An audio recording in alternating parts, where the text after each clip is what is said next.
Good morning, students. Vishaka ma'am here with our Hindi subject, तीसरी इकाई lesson number 9. पिता का पत्र पुत्री के नाम. पिता मीन्स अपने पापा, पुत्री मीन्स उसकी बेटी. मतलब एक पिता का अपने बेटे के लिए पत्र है. ये बेटी है, ये बेटी ये लेटर क्या कर रहे हैं, रीड कर रही है. पत्र पढ़ो, समझो और लिखो. तो देखो भाई, इस लेसन में हमें इतना ही जानना है कि कोई एक ऐसे पिता है, कोई ऐसे पापा है जो अपने बेटे के लिए कुछ तो लिख रहे हैं. वो क्या लिख रहे हैं ये हमें इस लेसन से ही पता चलेगा. इसलिए इस लेसन के बारे में पहले आपको इंट्रोड्यूस करना या पहले आपको इन्फॉर्म करना मुझे ठीक नहीं लग रहा है, क्योंकि मुझे लग रहा है कि ये लेसन के एंड में आपको सब कुछ पता चलेगा कि ये पिता कौन है और ये उनकी पुत्री कौन है. हालांकि यहाँ उनका नाम दिया गया है. नाम क्या है देखो, प्रिय इंदिरा. तो आपको पता चला कि शायद ये लड़की का नाम इंदिरा है. तो इसके पिताजी का नाम भी आप शायद तो जानते होंगे. फिर भी मैं आपको नहीं बताऊंगी, क्योंकि एंड में, इस लेसन के एंड में हमें ये सब कुछ पता चलने वाला है. So now students, without wasting our time, let's start. Okay. पिता का पत्र पुत्री के नाम. ओके. अभी देखो, प्रिय इंदिरा मतलब बेटी इंदिरा, प्रिय इंदिरा. जन्मदिन पर तुम्हें कोई उपहार मिलते रहे हैं. जन्मदिन पर तुम्हें कई उपहार मिलते रहे हैं. शुभकामनाएं भी दी जाती है. पर मैं इस जेल में बैठा तुम्हें क्या उपहार भेज सकता हूँ? हाँ, मेरी शुभकामनाएं सदा तुम्हारे साथ रहेगी. देखो ये पिताजी क्या बोल रहे हैं, मतलब आपको समझ में आई. ये पिताजी कहाँ है? जेल में है. तो जेल से अपने बेटी के लिए, मतलब वो कैद में है, तो कैद से वो अपने बेटी के लिए पत्र लिख रहे हैं. उसका जन्मदिन है, तो उन्होंने क्या बोला, जन्मदिन पर तुम्हें कई उपहार मिलते हैं. उपहार मीन्स गिफ्ट, भेंट वस्तु. शुभकामनाएं दी जाती है. शुभकामनाएं मतलब गुड विशेष दी जाती है. आपके जन्मदिन में मिलती है ना आपको. लेकिन मैं इस जेल में बैठा हूँ, ये मजबूर पिता की कहानी है, मैं यहाँ से तुझे क्या भेजूँ, ऐसे ये बोल रहे हैं. लेकिन फिर भी वो बोल रहे, हाँ मेरी शुभकामनाएं सदा तुम्हारे साथ रहेगी. वो क्या बोल रही है, मेरी शुभकामनाएं, लेकिन मेरे आशीर्वाद सदा तुम्हारे साथ रहेंगे. आजकल बापूजी ने भारतवासियों के दुखों को दूर करने के लिए आंदोलन छेड़ा है. देखो सेकंड नाम आया, कौन? बापूजी. बापूजी मीन्स महात्मा गांधी. आजकल बापूजी ने भारतवासियों के दुखों को दूर करने के लिए आंदोलन छेड़ा है. भारतवासियों का दुख क्या था, मतलब वो दूसरों के पारतंत्र में थे, उनको स्वतंत्रता नहीं मिली थी, वो अंग्रेज़ों के राज्य में थे. तो वो बहुत दुखी कष्टी थे, पीड़ित थे. तो उनके दुख दूर करने के लिए बापूजी ने आंदोलन छेड़ा था. मैं और तुम बहुत ही भाग्यशाली है कि यह महान आंदोलन हमारी आंखों के सामने हो रहा है और हम भी इसमें कुछ भाग ले रहे हैं. देखो कितने सुंदर थॉट है इस पिता के, कितने सुंदर विचार है. वो क्या बोल रहे हैं, बापूजी जो कार्य कर रहे हैं, जो महान कार्य कर रहे हैं हमारे देशवासियों का दुख दूर करने के लिए, उसके जीते जागते हम लोग क्या है, सबूत है. हम अपने आंखों से ये सब देख रहे हैं, तो हम लोग कितने भाग्यशाली है. मतलब बेटी तू भाग्यशाली है क्योंकि ये तू देख रही है. और ये पिता बोल रहे हैं, मैं भाग्यशाली हूँ क्योंकि शायद मैं इस आंदोलन में शामिल हो रहा हूँ.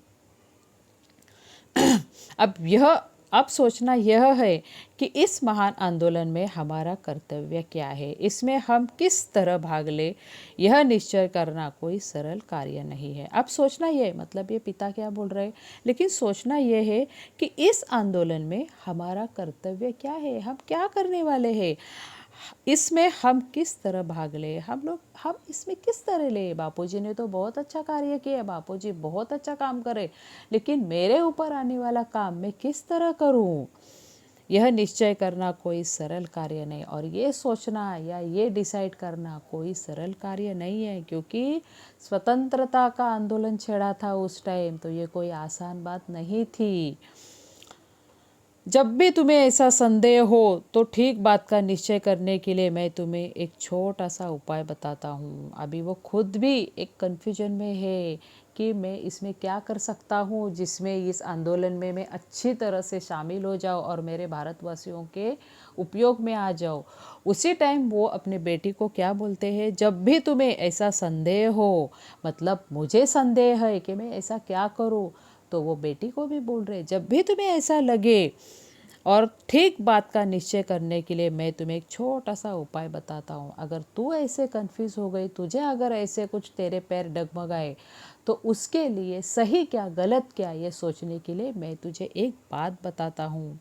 तो कोई भी ऐसा काम न करना जिससे दूसरों से छिपाने की आवश्यकता पड़े। देखो कितने सुंदर बातें बताई गई है। और बच्चों, ये रियलिटी है। अब ऐसा कुछ भी काम मत करो जो काम आपको अपनों से छिपाना पड़े। अभी भी नहीं, अभी आप तो बहुत छोटे हो, इनोसेंट हो, स्मॉल किड हो, लेकिन बड़े बनकर भी आप कोई भी ऐसा काम ना करो जिससे आपको बड़ों को छुपाना पड़े।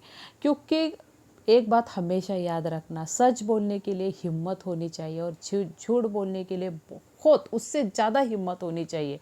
क्योंकि झूठ पे झूठ बोलते बोलते बोलते बोलते हमारी बुनियाद हिल जाती है। सच का एक साथ सामना करो, कुछ नहीं होता, एक ही बार सच सामने आता है, लेकिन झूठ छुपाने के लिए हमें बहुत मेहनत करनी पड़ती है। तो आप ऐसा कुछ भी काम ना करो जिससे आपको, जो काम आपको दूसरों से छुपाना पड़े। बहादुर बनो, सब कुछ स्वयं ही ठीक हो जाएगा। और उन्होंने क्या बोला, बहादुर बनो, बी ब्रेव। हम लोग बोलते हैं ना बी ब्रेव, मतलब ब्रेव बनो, बहादुर बनो, इससे सब कुछ ठीक हो जाएगा। लाइफ में एक बात हमेशा याद रखना बच्चों, कि कभी कभी कुछ बातें हैं ना, छिपाते वक्त हमें शुरू में बहुत अच्छा लगता है, बहुत अच्छा लगता है कि चलो ये बात मैंने छिपाई, ये मैंने नहीं किया, ये मैंने। अभी आप स्टूडेंट हो तो मैं स्टूडेंट के हिसाब से आपको बता देती हूँ कि अगर स्कूल में अगर किसी का पेंसिल वगैरह कुछ गिरा है, कुछ ये, या आपको कहीं से कुछ मिला, तो आप अगर छिपाओगे, मुझे पता है मेरे स्टूडेंट्स ऐसे नहीं करते, फिर भी अगर आपने ऐसे किया और घर में नहीं बताया, तो देखो आपका मन खुद का आपको ऐसे तकलीफ़ देता है कि मैंने ये रॉन्ग किया, मैंने ये गलत किया। तो ऐसी बात कुछ भी मत करो। आप छोटे हो इसलिए मैं आपको ऐसे ही एग्जाम्पल दूंगी। बड़े हो जाने के बाद आपको पता चलेगा कि हमें, बोलते हैं ना, ट्रांसपेरेंट, पारदर्शी होना चाहिए। जो कुछ भी कर रहे हो वो अच्छे के लिए करो, भलाई के लिए करो, ब्रेवली करो, बहादुरी से करो। फिर दुनिया से कुछ भी छुपाने की तुम्हें ज़रूरत नहीं पड़ेगी। और जब तुम ऐसे ट्रांसपेरेंट बनोगे, पारदर्शी बनोगे, तो उस टाइम जीने का मज़ा कुछ अलग ही होता है। तुम्हें यह तो मालूम ही है कि बापूजी के नेतृत्व में स्वतंत्रता का जो आंदोलन चलाया जा रहा है, उसमें छिपाकर रखने जैसी कोई बात नहीं। अभी वो सही पॉइंट पे वो आ गए और वो बता रहे कि तुम्हें यह तो मालूम है, तुम्हें ये तो पता है कि बापूजी के नेतृत्व में स्वतंत्रता का जो आंदोलन चलाया जा रहा है, उसमें छिपाने जैसी कोई बात नहीं। हम लोग स्वतंत्रता के लिए जो आंदोलन चला रहे, उसमें छिपाने जैसी कोई बात ही नहीं, क्योंकि हम अच्छा काम कर रहे हैं। अच्छा काम क्यों छुपाए भला? हम तो सभी काम दिन के उजाले में करते हैं। देखो कितनी ये लाइन अच्छी है, दिन के उजाले में अच्छे काम होते हैं, जो काम बुरे होते हैं वो रात के अंधेरे में करते हैं। थीप, चोर जो हमारे रहते हैं, रॉबर्स रहते हैं, वो दिन में आते हैं क्या चोरी करने के लिए? किसी चोर ने दिन में आपके दरवाजे की घंटी बजाई है क्या? ऐसे घंटी बजा के मम्मी अगर खोलती है, हेलो मैं चोर आपके घर में चोरी करने के लिए आया हूँ, ऐसा होता है क्या? नहीं। वो कहाँ, कब चोरी करते हैं? रात में। मतलब बुरे काम रात में किए जाते हैं, दिन के उजाले में अच्छे काम किए जाते हैं। भारत की सेवा के लिए बहादुर सिपाही बनो, यही मेरी शुभकामनाएं। और लास्ट में वो अपने बेटी को क्या बोलते हैं, तुम अच्छे सिपाही बनकर, अच्छा नागरिक बनकर भारत की सेवा करो, यही मेरी शुभकामनाएं और मेरा आशीर्वाद।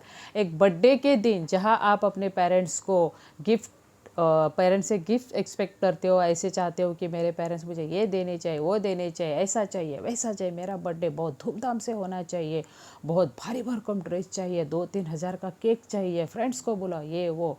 उस टाइम ये पिता ने अपने बेटी को क्या आशीर्वाद दिया, क्या शुभकामनाएं दी, और फ्यूचर में क्या बनने के लिए बोला? भारत का एक सही नागरिक बनो और देश की सेवा करो। अच्छा बेटी, अब विदा। अब वो बेटी को क्या कर रहे हैं? विदा करे। देखो जेल में बैठे हैं ये पिताजी, दिख रहे हैं आपको? तुम्हारा पिता तुम्हारा पिता कौन है? पढ़ो पढ़ो मेरे साथ, कौन है? जवाहरलाल नेहरू। पता चला? मतलब जवाहरलाल नेहरू ने जेल में से अपनी बेटी इंदिरा गांधी, जो हमारी प्रधानमंत्री थी, पता है ना आपको, इनको, इनके लिए ये लिखा है। बहुत ही सुंदर लेसन है, बहुत ही सुंदर सीख दी गई है इसमें, और मुझे लगता है ये आप सबको बहुत बहुत पसंद आया होगा। Okay, so now students, here we complete our lesson. हम क्वेश्चन और आंसर की तरफ मुड़ जाते हैं। शाम की माँ मतलब श्यामची आई पुस्तक से कोई कहानी सुनो। श्यामची आई ये बुक है, बहुत अच्छी बुक है, इसमें से कोई एक कहानी आप ये करो, सुनो, मतलब किसी को पढ़ने के लिए बोलो, अगर आपके घर में है तो, नहीं तो गूगल पे सर्च करो। बहुत सुंदर किताब है ये। निम्नलिखित शब्दों के वचन बदलकर बताओ, मतलब एक वचन बहुवचन, तो मुझे लगता है देखो, तोता तोता का रहेगा तोते, सेब सेब का रहेगा सेबी, लड़की लड़की का रहेगा लड़कियाँ, पाठशाला पाठशाला करेगा पाठशालाएँ, रबड़ रबड़ करेगा रबड़ी, रुपए रुपए नहीं, रुपए का एक वचन रहता है रुपया, तो रुपए का रुपए, जोकर जोकर करेगा जोकरी, आँख आँख करेगा आँखें, घर घर करेगा घर, कपड़ा कपड़ा करेगा कपड़े, और पेंसिल पेंसिल करेगा पेंसिल। ये मुझे लगता है फिर भी आपको मुझे लिख कर देना है, आप मुझे होमवर्क में ये लिख कर देने वाले हो। पढ़ो और समझो। डोर ढोर, डफली, लड़की, ढोलक, अनपढ़, ढाल डाल, कढ़ाई कढ़ाई, कढ़ी कड़ी। ओके, उत्तर लिखो। नेहरू जी ने कहाँ से पत्र लिखा? कहाँ से? जेल से। वो कैद में थे ना, तो उन्होंने जेल से पत्र लिखा। बापू जी ने किस लिए आंदोलन छेड़ा है? बापू जी ने भारत को स्वतंत्रता दिलाने के लिए आंदोलन छेड़ा है। नेहरू जी ने इंदिरा को कौन सा उपाय बताया? कौन सा उपाय बताया? कि अगर आपको कोई भी निर्णय लेने के टाइम अगर आपके पैर डगमगाए तो सच्चाई का साथ दो, मतलब ऐसे काम करो जो दिन के उजाले में होने चाहिए, ताकि आप ब्रेव बनो, ताकि आपको कोई बाद में कन्फ्यूजन ना हो। जवाहरलाल नेहरू जी ने क्या शुभकामना दी? जवाहरलाल नेहरू जी ने क्या बताया अपनी बेटी को? अच्छा नागरिक बनो, अच्छा सिपाही बनो, और भारत की क्या करो? सेवा करो। चित्र को पहचान कर नाम बताओ। देखो ये है, इसको क्या बोलते हैं? पंखा। ये क्या है? मिक्सर। ये क्या है? TV television. ये क्या है? मोबाइल। ये क्या है? कंप्यूटर। और ये सैटेलाइट। ओके, तुम्हारे द्वारा बनाए गए घरौंदे को किसी ने तोड़ दिया तो तुम क्या करोगे? देखो कैसे है, मैं दोबारा रीड करती हूँ, मुझे आप इसका आंसर पता है, आप क्या दोगे? तुम्हारे द्वारा बनाए गए घरौंदे को किसी ने तोड़ दिया तो तुम क्या करोगे? अगर आपने बहुत मेहनत से कुछ बनाया, हम लोग बनाते ना, कार्ड कार्ड का ऐसे वो पत्तों का घर या कुछ, और किसी ने तोड़ा तो तुम क्या करोगे? मुझे लगता है बहुत पीटा पीटी होगी। ओके, फिर भी मुझे इसका आंसर चाहिए, और यही आपका होमवर्क रहेगा। Okay, so now students, here we complete our lesson. Next time we will meet with our new topic. तब तक के लिए stay home, eat healthy and work from home. Bye bye.